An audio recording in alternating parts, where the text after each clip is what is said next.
Des diamants dans le désert, par l'évêque Grégory Toussaint. La pauvreté est une condition terrible. Section 1. À l'Alliance chrétienne, l'église où j'ai grandi en Haïti, il y avait un frère qui venait au culte chaque semaine, avec la même chemise en lambeaux et un pantalon noir qui avait un trou à l'entrejambe. Nous l'appelions Frère Fouque Chiré, frère défroqué. Malgré son physique frêle et squelettique, sa voix portait une forte onction qui se manifestait quand il priait. Frère Fouque Chiré représentait à nos yeux le summum de la spiritualité. En un mot, c'était l'image du bon chrétien avec laquelle j'ai grandi. Puis en 2000, Billy Graham avait organisé une formation pour 10 000 évangélistes à Amsterdam, dans laquelle j'étais l'un des invités. La présence de Dieu avait imprégné tous les services et séminaires.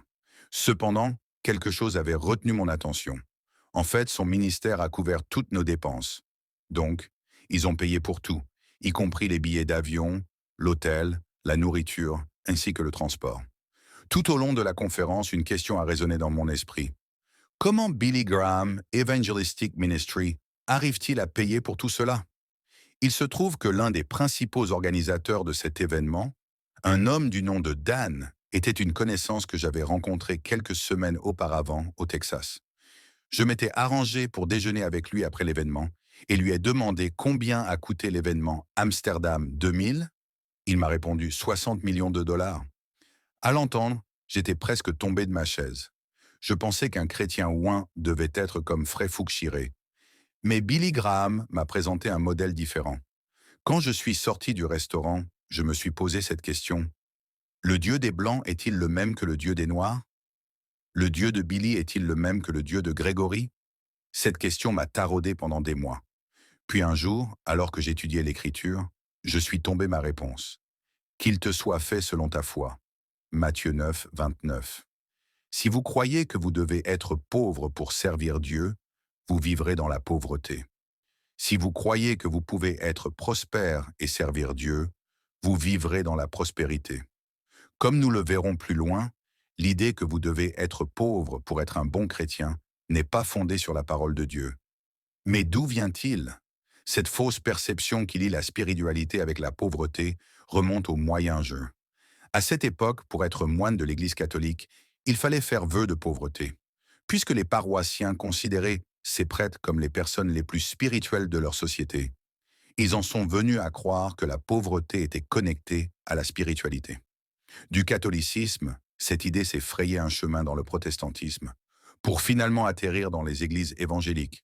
De plus, le prince de la puissance de l'air, Éphésiens 2.2 LSG, s'est arrangé pour perpétuer cette mentalité à travers le temps et l'espace, ce qui a diminué l'impact que l'Église devrait avoir sur la terre, alors que cette perception n'a aucun ancrage biblique.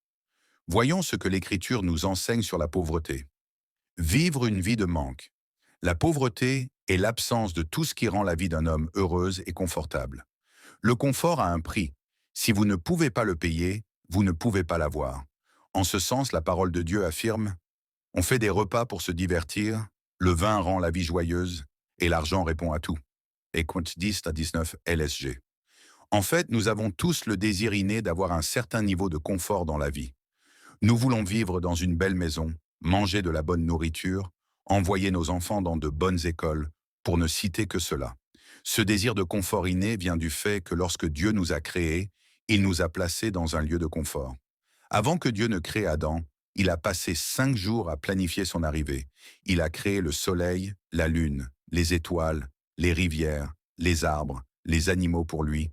Quand Adam et Ève furent créés, ils vivaient dans le confort. Par conséquent, nous portons tous en nous le désir inné du confort. Il n'y a rien de mal à cela. La pauvreté nous prive de la possibilité de vivre une vie confortable.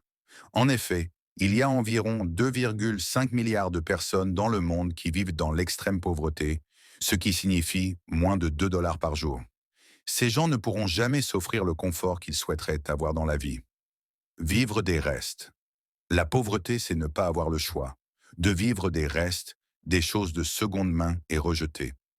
Dans la loi de Moïse, Dieu avait commandé aux enfants d'Israël: « Tu ne cueilleras pas non plus les grappes restées dans ta vigne, et tu ne ramasseras pas les grains qui en seront tombés.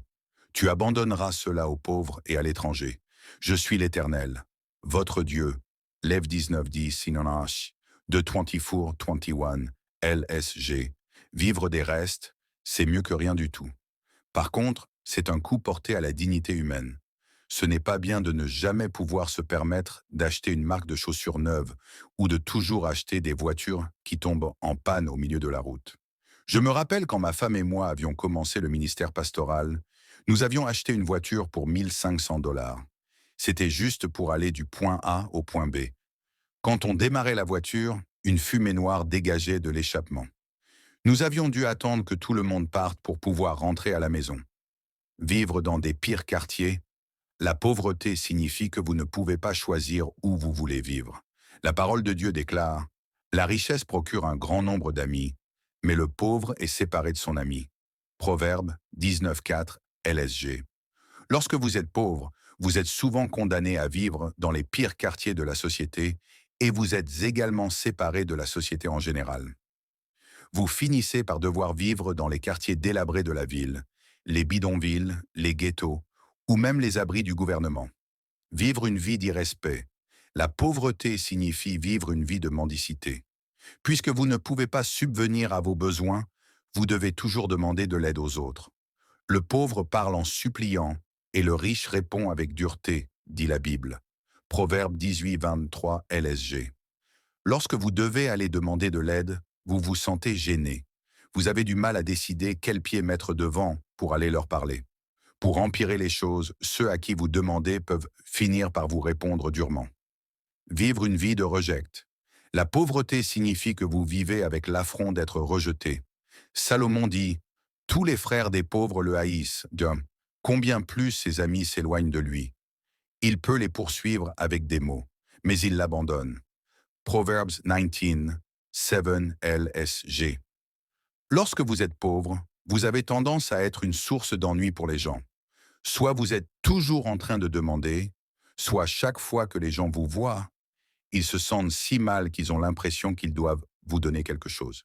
En conséquence, ils vous fuient. Lorsque vous êtes pauvre, vous vous présenterez chez votre propre frère.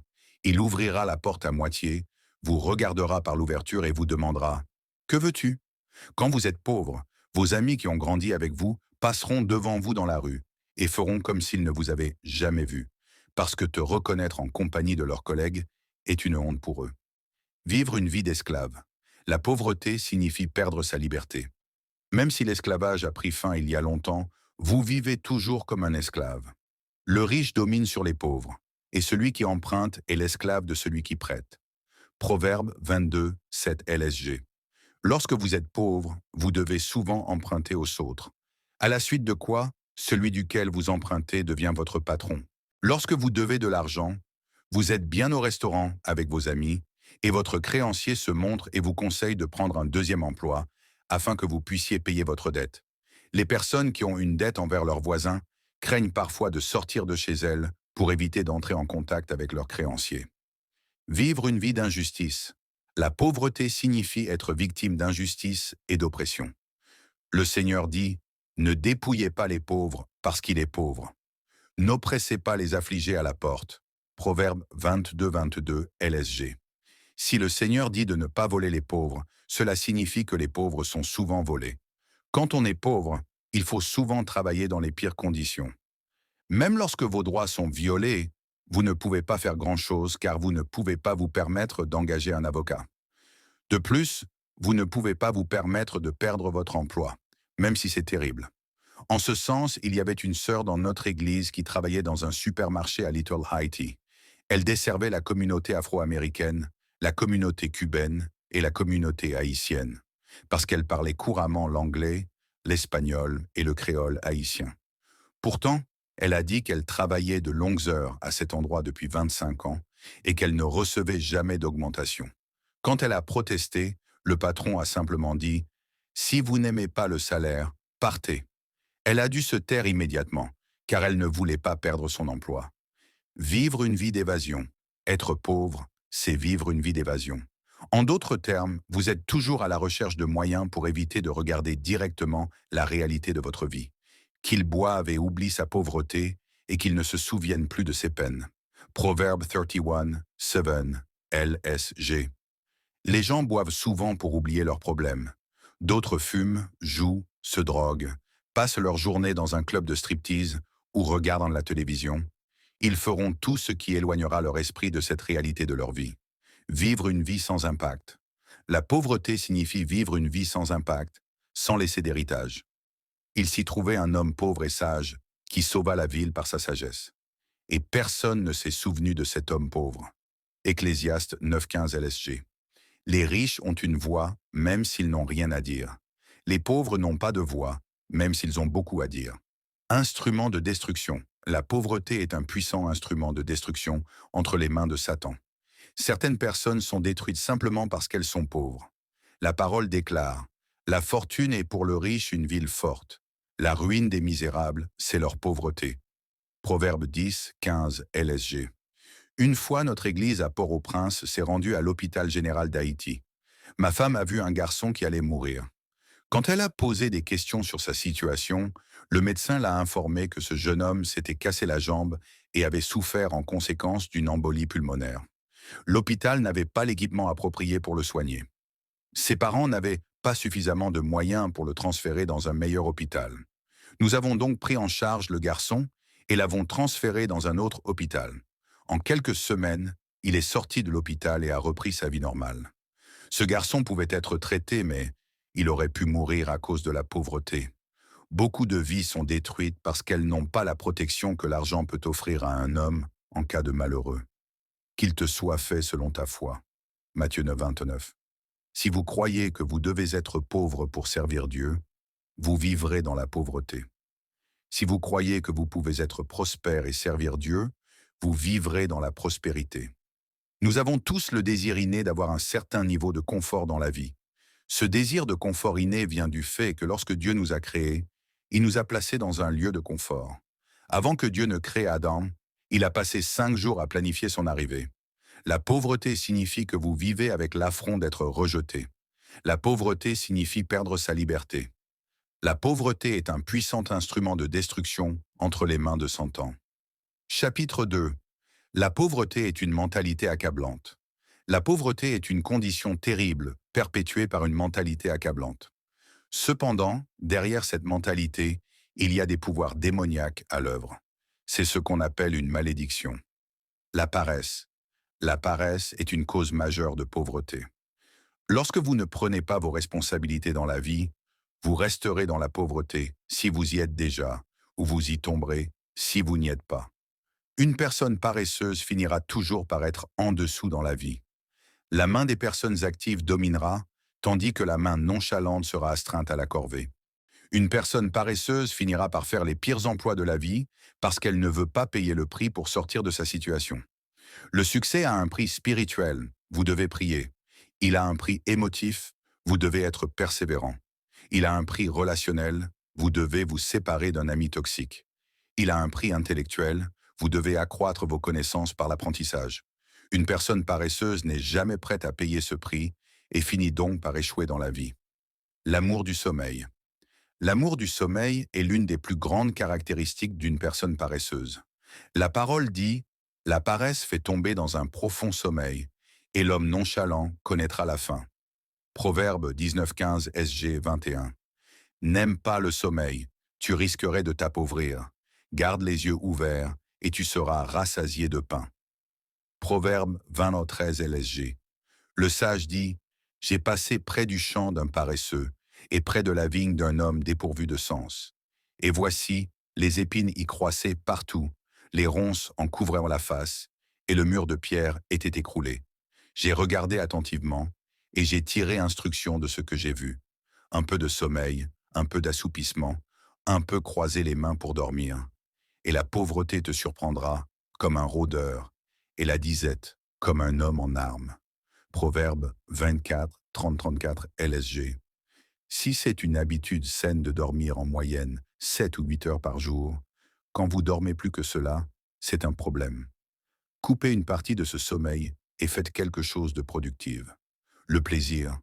Une autre habitude qui maintiendra une personne dans la pauvreté est l'amour du plaisir.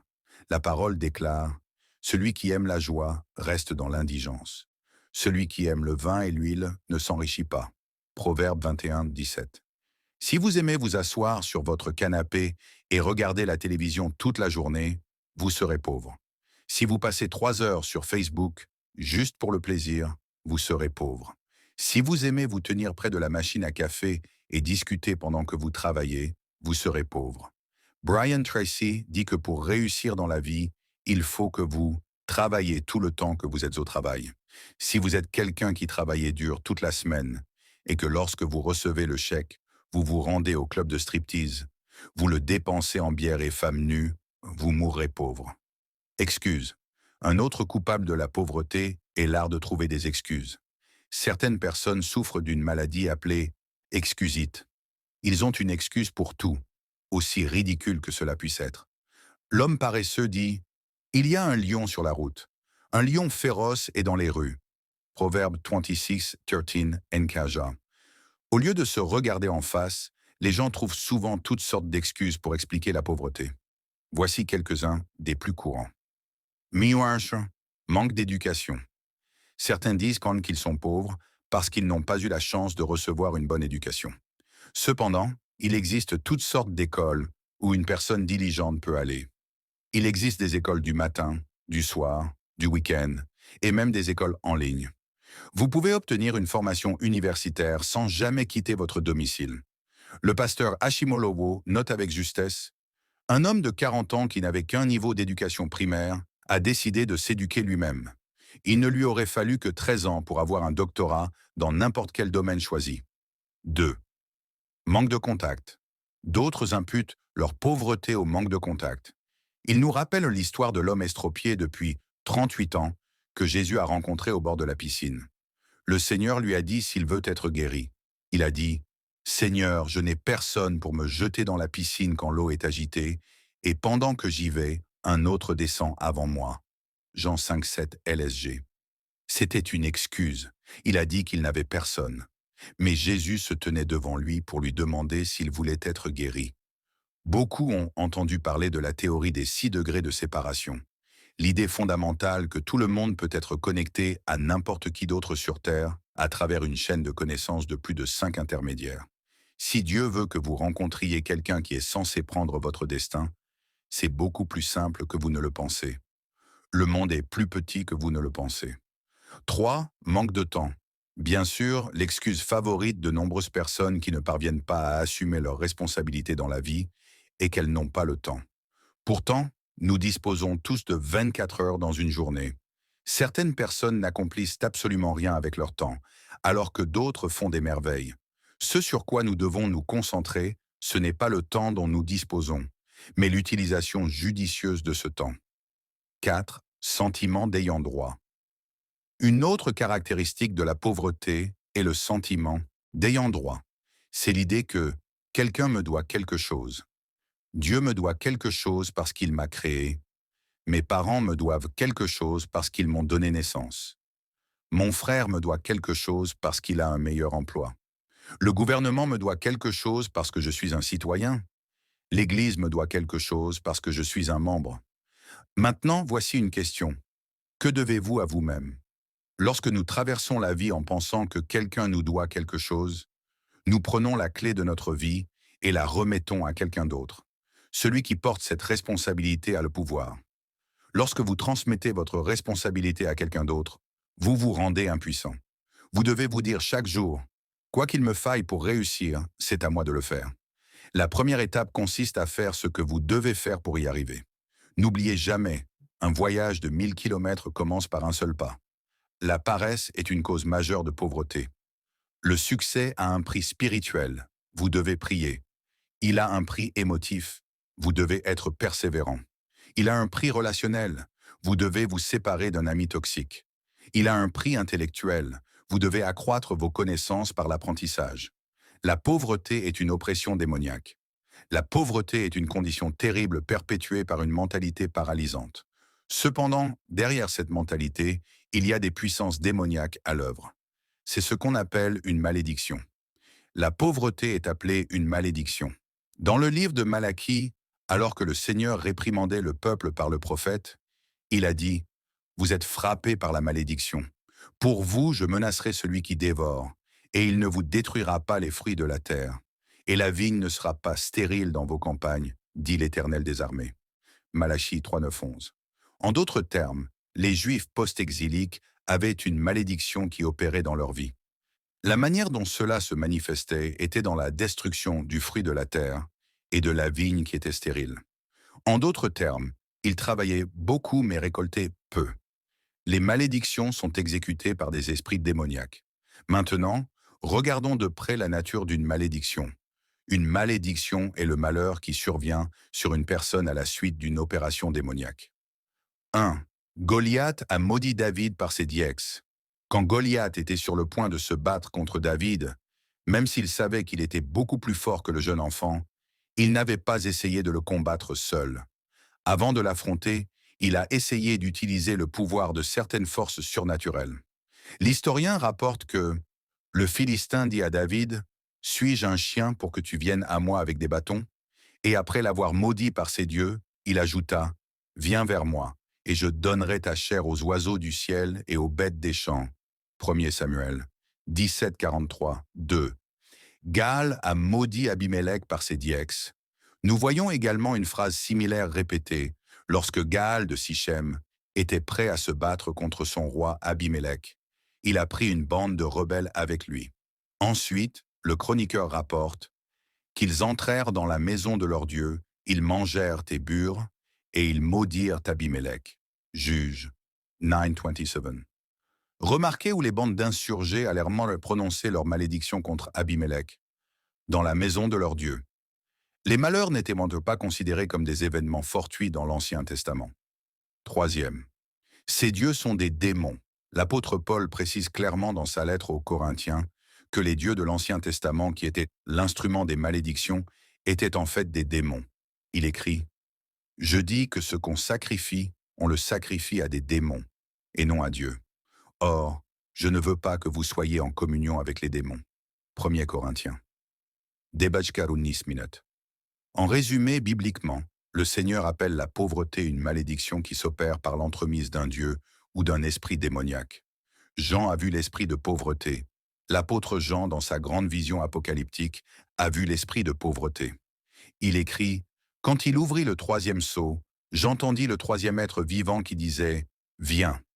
Je regardai, et voici, parut un cheval noir. Celui qui le montait tenait une balance dans sa main. Et j'entendis au milieu des 4 êtres vivants une voix qui disait « Une mesure de blé pour un denier, et 3 mesures d'orge pour un denier, mais ne fais point de mal à l'huile et au vin. » Apocalypse, 6, 5, 6, Lévitique 26, 26, Ézéchiel 4, 16. Vous avez lu ici une description de la pauvreté. Dans ce passage, Jean décrit une grande famine qui viendra sur terre au cours des derniers jours. Le Seigneur Jésus était le premier à en parler dans son discours sur la fin des temps. Matthieu 24.7. La famine est l'expression extrême de la pauvreté. Vous pouvez être pauvre et ne pas avoir de voiture à conduire, de vêtements à porter ou de logement, mais quand vous ne pouvez pas manger, c'est le niveau le plus bas. C'est ça la famine. Dans la vision de Jean, la famine que Jésus avait prédit allait survenir dans les derniers jours. Matthieu 24.7. Il a dit avoir vu un cheval noir et que la famine le montait. Le noir est une couleur souvent liée à la misère. En français, nous avons l'expression « misère noire ». La famine est également décrite comme noire parce qu'elle est associée à la mort. En d'autres termes, cela tue. La famine n'est pas qu'une condition sociale, c'est une puissance démoniaque. Jean a noté qu'il était monté sur un cheval noir. La famine transportait aussi une balance parce que la nourriture est si rare qu'elle aura besoin d'être pesée afin que tout le monde puisse en avoir un peu. On paiera un denier pour 3 quarts d'orge. L'orge était la nourriture des plus pauvres. C'était censé être très bon marché. Cependant, cela coûterait une journée de travail. Ce qui est décrit est l'hyperinflation. Puis Jean a entendu « Ne touche pas à l'huile et au vin ». L'huile et le vin étaient la nourriture des riches. En d'autres termes, les pauvres souffriront, tandis que les riches se réjouiront. Il souligne l'inégalité de richesse qui existera entre les riches et les pauvres ces derniers jours. La famine, l'extrême pauvreté, c'est un puissant démon qui sera relâché sur la terre dans les derniers temps. L'esprit de pauvreté était connu dans l'Antiquité. Il n'y a pas que la Bible qui représente la pauvreté en tant qu'esprit. Différentes civilisations à travers le monde ont reconnu cette vérité. La culture grecque, les Grecs considéraient plutôt la pauvreté comme un esprit. Ils l'ont appelé pénia, d'où nous avons le mot pénurie. Un écrivain classique déclare: la ville de Gadeira, la colonie grecque de Gibraltar dans le sud de l'Espagne, est située à l'extrémité de l'Europe, et ses habitants sont excessivement attachés à la religion, à tel point qu'ils ont érigé un autel à Géras, vieillesse. Et on y trouve des autels consacrés à Pénia, pauvreté. 1. Platon, dans le banquet décrit Pénia comme un dieu habituellement venu mendier lors des fêtes. 2. Hérodote, le grand historien, dit de Pénia: une fois que vous tombez entre ses mains, vous n'aurez plus d'argent. 3. Plutarque, un autre historien célèbre, déclare que Pénia empêchait les gens de donner de l'argent. Les Romains appelaient l'esprit de pauvreté égeste. La description suivante en est donnée: démon de la pauvreté, ce démon apparaît comme un soldat douloureusement maigre, manifestement mal nourri, sa tête semblant trop grande pour son corps, et ses yeux pleurant des larmes sanglantes. Il existe pour maintenir la présence et la profondeur de la pauvreté dans le monde. La culture haïtienne. Il est bien connu dans le vaudou haïtien qu'il existe des classes d'esprits associées à la pauvreté. Par exemple, l'Oaxaca, Cousine, Marinette Pied-Chèche. Les familles qui servent contre ces esprits sont condamnées à la pauvreté. Nous avons vu dans la Bible, dans l'Ancien Testament et dans différentes cultures du monde que la pauvreté est un esprit. Les symptômes d'une malédiction. Comment se manifeste exactement l'esprit de pauvreté? Dans le livre de Deutéronome, Moïse, qui présente également la pauvreté comme une malédiction, nous en donne de nombreux signes. Rien ne semble marcher. Le premier signe est lorsque vous travaillez dur et que rien ne semble fonctionner. Vous êtes donc très actif, mais vous n'êtes pas productif. Dans le livre de Deutéronome, ce genre de situation est perçu comme une malédiction. Regardez ce qu'il dit.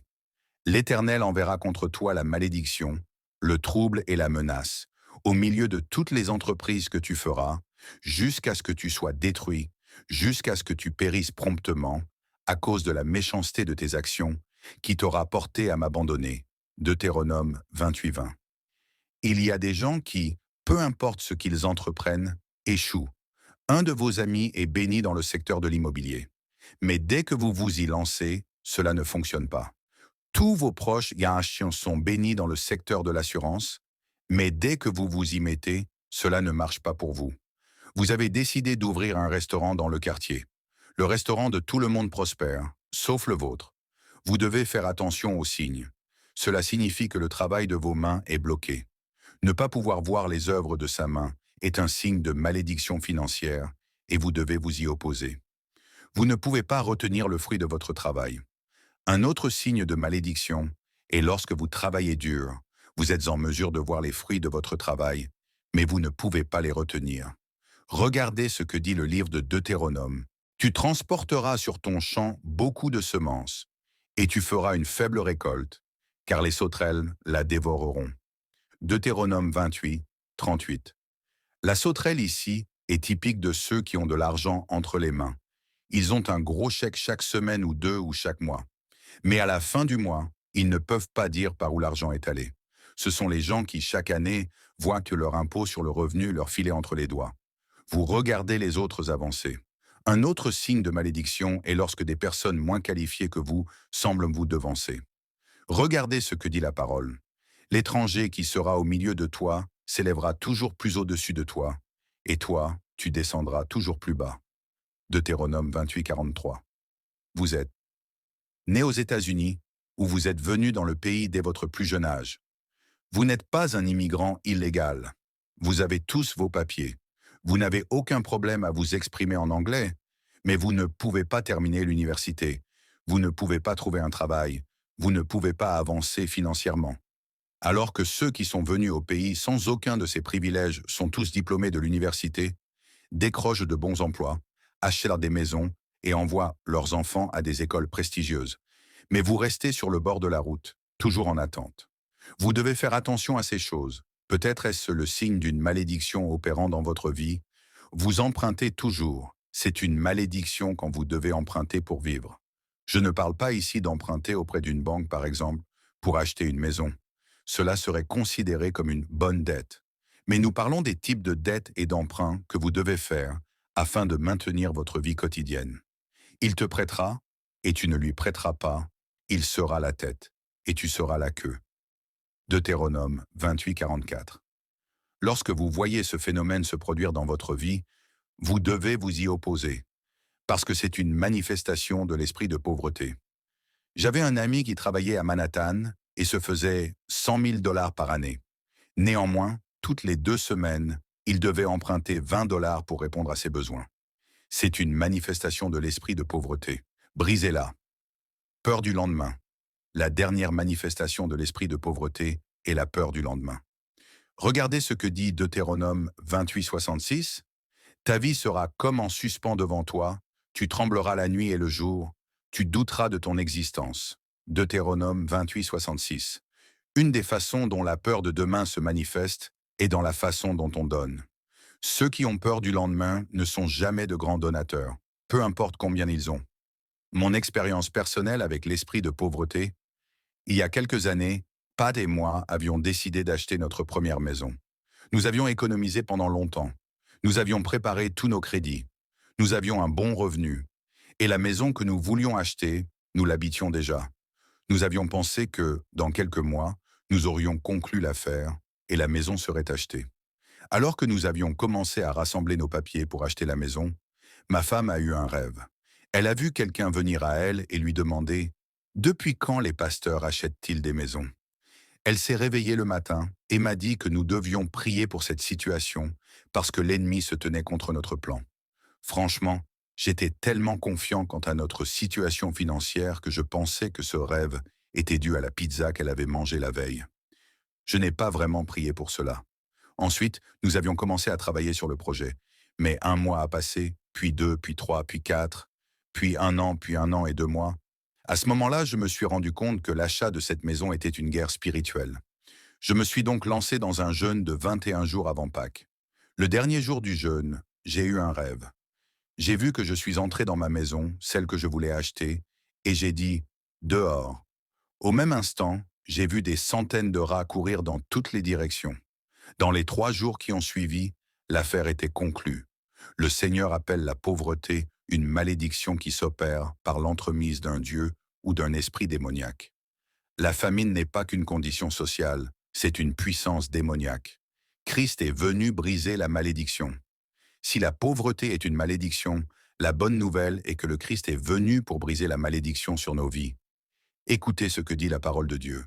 Christ nous a rachetés de la malédiction de la loi, étant devenu malédiction pour nous, car il est écrit « Maudit est quiconque est pendu au bois », afin que la bénédiction d'Abraham eût pour les païens son accomplissement en Jésus-Christ.